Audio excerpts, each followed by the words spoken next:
Filipenses capítulo 1, versículo 1. Paulo e Timóteo, servos de Jesus Cristo, a todos os santos em Cristo Jesus, que estão em Filipos, com os bispos e diáconos. Graça a vós e paz da parte de Deus, nosso Pai, e da do Senhor Jesus Cristo. Dou graças ao meu Deus todas as vezes que me lembro de vós, fazendo sempre com alegria oração por vós em todas as minhas súplicas, pela vossa cooperação no Evangelho desde o primeiro dia até agora, tendo por certo isto mesmo, que aquele que em vós começou a boa obra, a aperfeiçoará até o dia de Jesus Cristo. Então, para você entender melhor, Paulo estava na prisão em Roma, era uma prisão domiciliar, onde ele podia receber pessoas, e ele recebeu um membro desta igreja de Filipos, chamado Epafrodito, que foi lá levar contribuições da igreja para ele, para que ele pudesse se manter na prisão. E quando ele chegou lá, esse homem chamado Epafrodito, contou o estado das pessoas que estavam lá, como estava a igreja, porque Paulo, juntamente com Timóteo, haviam dado início ao trabalho nesta cidade. Então, Paulo recebeu aquelas contribuições, recebeu as informações de como estavam aqueles cristãos e escreveu esta carta para falar com eles aquilo que o Espírito Santo esperava daqueles cristãos. E ele começa a carta agradecendo, dizendo que ora sempre com alegria pela cooperação no Evangelho. Você pode ler depois na sua casa, se você puder hoje ainda, são 4 capítulos apenas, a carta inteira, você vai ver que os cristãos de Filipenses eram dedicados, atenciosos com a obra de Deus. Então ele escreve agradecendo aquela generosidade e fazendo a seguinte oração, que, versículo 6, tendo por certo isto, que aquele que em vós começou a boa obra, a aperfeiçoará até o dia de Jesus Cristo. Ou seja, Paulo estava dizendo o seguinte, que a oração dele era que aquilo que Deus começou a fazer na vida deles fosse o quê? Aperfeiçoada. Que fosse aperfeiçoada não só por um tempo, mas até o dia da volta de Jesus, até o dia de Jesus Cristo. E é exatamente isso que nós temos que entender, que a vida cristã, ela não pode ser uma coisa estacionária, e nem muito menos, o que é pior ainda, regredir. A vida cristã tem que ser algo que tem que ser aperfeiçoado dia após dia até a volta de Jesus. Isso significa que, se você é uma pessoa que já mudou, você viu o testemunho do casal, a transformação que houve no caráter, na personalidade deles, no comportamento deles. Se você é uma pessoa que também, a exemplo desse casal, diz assim, olha, Deus mudou quem eu era uma pessoa agressiva, eu era uma pessoa completamente perdida, graças a Deus por isso. Mas você não pode achar que isso é tudo. Porque, como nós vimos aqui, essa mudança, essa transformação tem que ser algo que tem que ser, qual é a palavra? Aperfeiçoado. Aperfeiçoado, ou seja, eu mudei, continuo a mudar e continuarei a mudar dia após dia. Não posso regredir no que eu já mudei, não posso me acomodar com o que eu já mudei, mas buscar, por mais que você já tenha sido transformado em muitas coisas, haverá sempre outras que precisarão ser transformadas. Não há ninguém que possa ser tão convertido, que tenha sido tão transformado, que possa bater no peito e dizer assim, eu não preciso mudar em mais nada. Porque se ela disser isso, ela já está mostrando que tem muita coisa ainda para mudar. Então, nós temos que entender o seguinte, somos uma obra que está sempre em desenvolvimento. E aí o apóstolo vai orientando como que essa mudança, ela acontece. E lá no capítulo 2, a partir do versículo 5, ele usa o próprio exemplo do Senhor Jesus para mostrar como que esse aperfeiçoamento acontece. Qual é a condição para esse aperfeiçoamento acontecer? Ele diz assim, capítulo 2, versículo 5, de sorte que haja em vós o mesmo sentimento que houve também em Cristo Jesus, que sendo em forma de Deus, não teve por usurpação ser igual a Deus, mas fez a si mesmo de nenhuma reputação, tomando a forma de servo, fazendo-se semelhante aos homens, e achado na forma de homem, humilhou-se a si mesmo. Algumas traduções diz, esvaziou-se a si mesmo, sendo obediente até a morte, e morte de cruz. Então aqui está a condição básica para uma pessoa ter o seu interior, a sua comunhão com Deus, o seu relacionamento com Deus aperfeiçoado. E essa condição básica se chama esvaziar a si mesmo. Quando nós nos esvaziamos, nós damos espaço para maiores mudanças, para mais transformações. Então, o apóstolo Paulo dá um exemplo do próprio Senhor Jesus, que no caso dele, se esvaziou da condição de Deus, porque sendo ele semelhante a Deus, ele se esvaziou da sua condição, ele não deixou de ser Deus, quando esteve em forma humana, ele continuava sendo Deus, mas ele se esvaziou da sua posição de Deus para comer com os homens, para sentar com os homens, para estar com pecadores, para poder lavar os pés dos seus discípulos. Ele se esvaziou da sua condição de Deus para se tornar servo de todos. E não só, mas para ser obediente. Faz uma pessoa extremamente rica ser obediente a alguma coisa.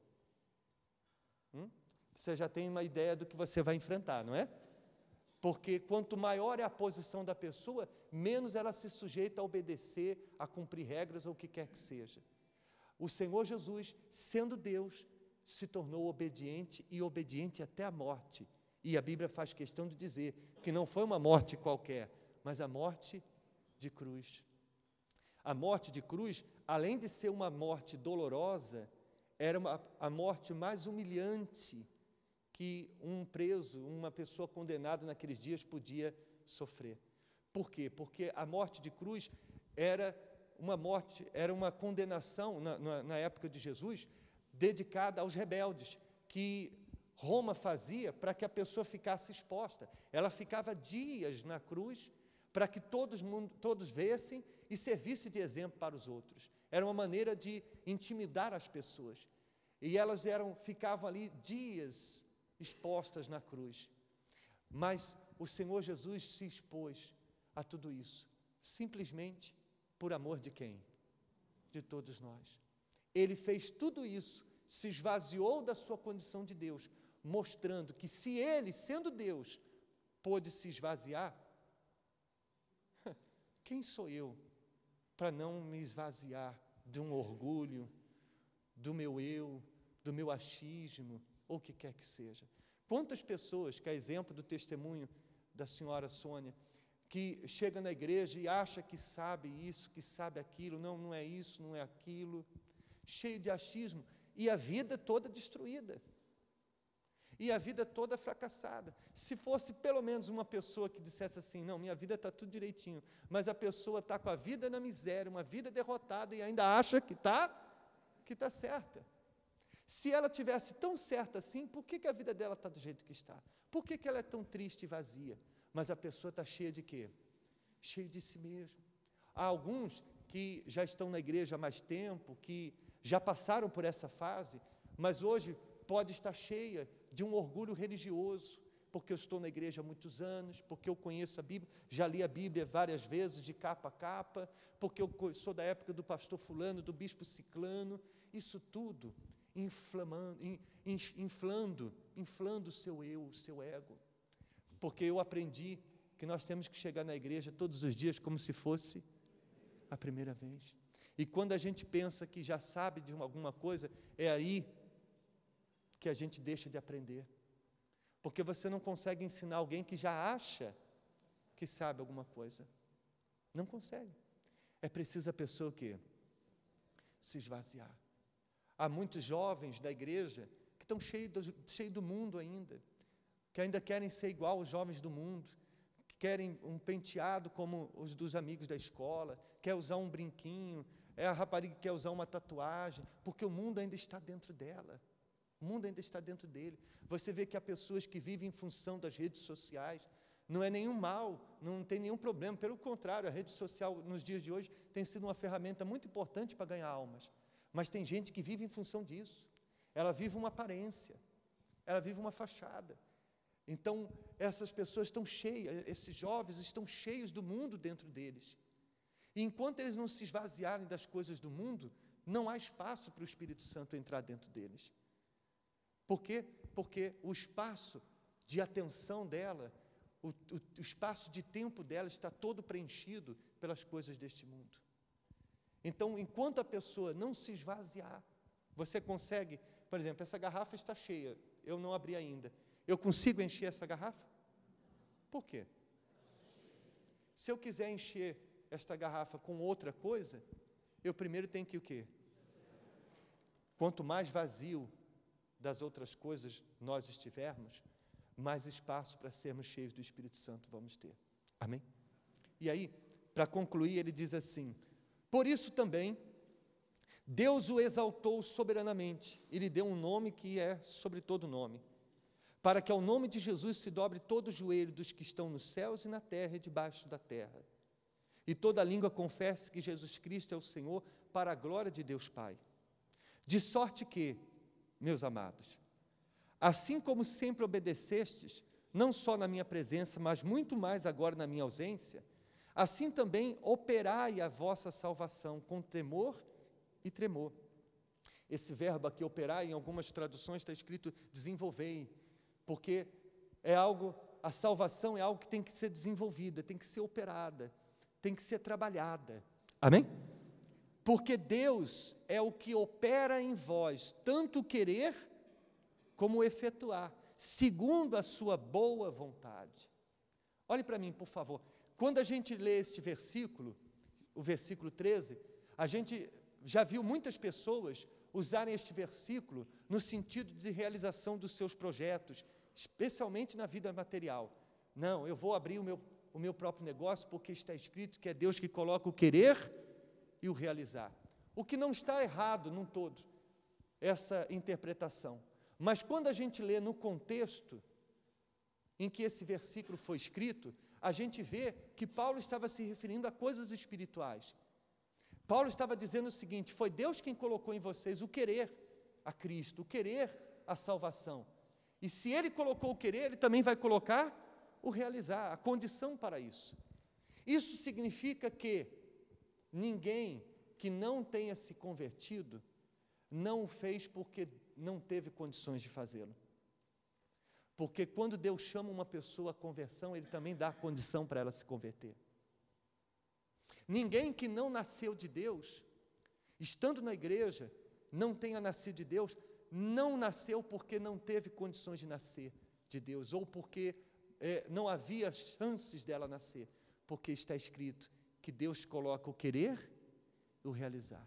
Se você hoje é uma pessoa que diz assim, eu quero nascer de Deus, esse querer foi Deus quem colocou, e Ele também dá, junto com esse querer, o realizar. Não significa que será fácil, mas Ele dará a você toda a condição que você precisa para que você venha nascer de Deus, para que você seja batizado com o Espírito Santo, para você desenvolver a sua salvação. Amém? Porque Ele, quando coloca o querer, Ele também dá o quê? O realizar. Fazei todas as coisas sem murmurações e nem contendas, para que sejais irrepreensíveis e sinceros, filhos de Deus inculpáveis no meio de uma geração corrompida e perversa, entre a qual resplandeceis como astros no mundo. É o que Deus espera de nós, que a gente seja irrepreensível. Não pode acontecer da pessoa, de um incrédulo, olhar para nós e dizer assim, olha, é assim que você vai na igreja? É isso que você aprende na igreja? É assim que você se diz crente? Ou, como eles dizem, da maneira deles? Não, nós temos que ser irrepreensíveis. Não é ser perfeito, é não dar razão para ninguém a nos apontar o dedo. Amém? Pelo contrário, como está escrito aqui, sermos como astros, ou seja, como luzeiros, como luz no mundo, que foi o que o Senhor Jesus ensinou. Retendo a palavra da vida, guardando a palavra da vida, para que no dia de Cristo possa gloriar-me de não ter corrido em vão e nem trabalhado em vão. Então, não se esqueça, quem está dizendo isso era Paulo, aonde? Lá na prisão, dizendo, olha, guardem a palavra, desenvolva a vossa salvação, seja o exemplo para os demais, para que eu não possa ter, amanhã depois dizer que eu trabalhei em vão. E olha, pessoal, honestamente, posso fazer um desabafo aqui? Eu sei o que Paulo estava dizendo, que às vezes há pessoas que a gente atende, 1, 2, 3, quantas vezes a gente já ficou horas atendendo, dando o nosso melhor, com prazer, com alegria, com satisfação, mas às vezes a pessoa pega tudo que nós fizemos por ela, tudo que os demais servos de Deus fizeram por ela, e simplesmente pega tudo e joga no lixo, e volta para o mundo. A impressão, a sensação que nós temos é de que todo o nosso trabalho foi em vão, embora fizemos para Deus, mas muitas pessoas tornam em vão o que nós fizemos na vida delas. Entende, sim ou não? Olhe para mim, por favor, você que já está aqui há tantos anos na igreja, quantas pessoas já foram usadas por Deus para que eu e você hoje estivéssemos aqui?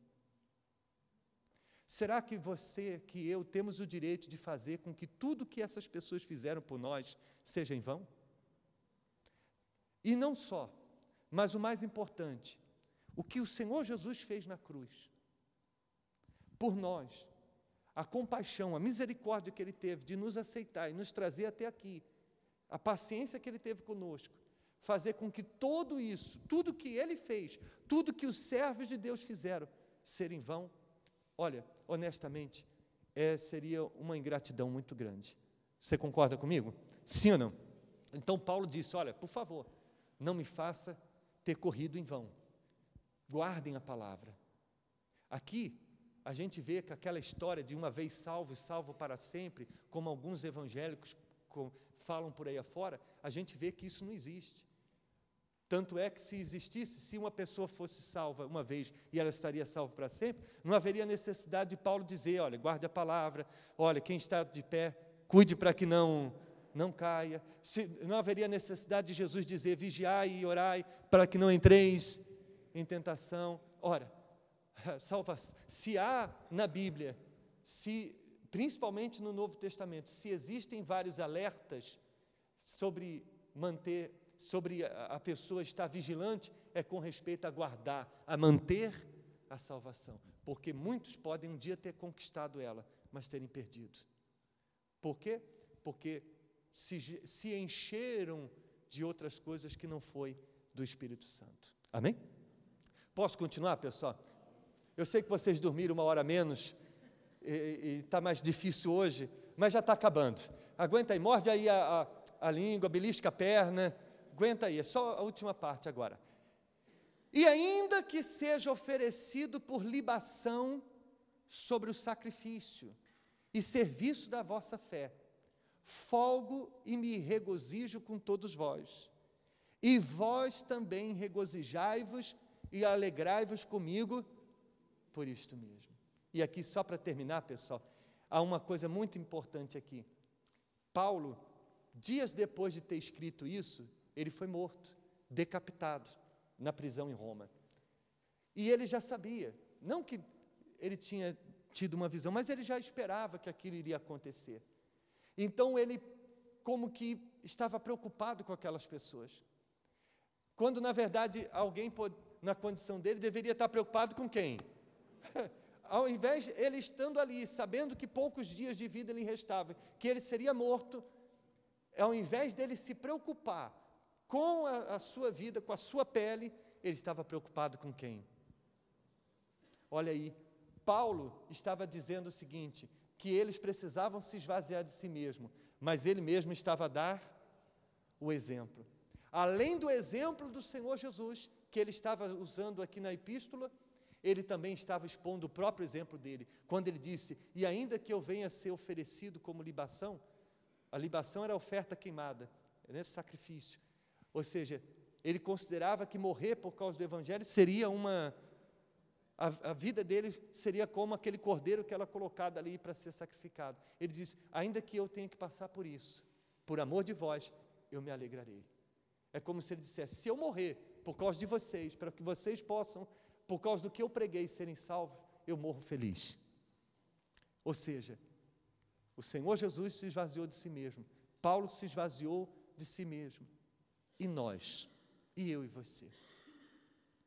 Quanto mais você quanto mais você querer ser cheio de Deus, mais você deve se esvaziar. Olhar para dentro de si e dizer, o que é que está aqui que não deveria mais estar? O que está ocupando? Com que você gasta mais tempo na sua vida? Pensando no quê? Falando sobre o quê? O que mais tem ocupado a sua mente, o seu coração, que tem estado demasiado dentro de você e que precisa se esvaziar? Se você quiser, você pode fazê-lo agora mesmo. Amém? Fiquem de pé, por favor, em nome de Jesus. Me esvaziei de mim.